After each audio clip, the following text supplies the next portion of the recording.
think that's enough. They're having too many water.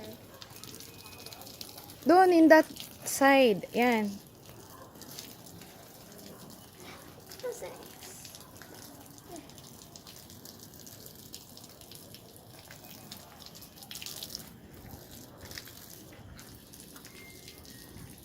Ganito na ko. Yan, ganun. O, hawakan mong ganyan. Yan. Ah. Okay. Taas mo. There you go. No problem.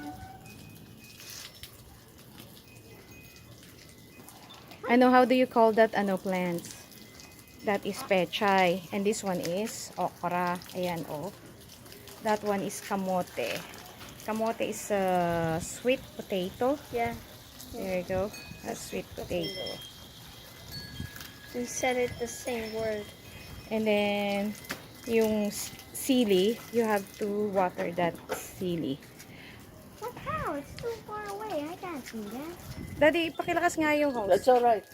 Only on that part. I already put some water.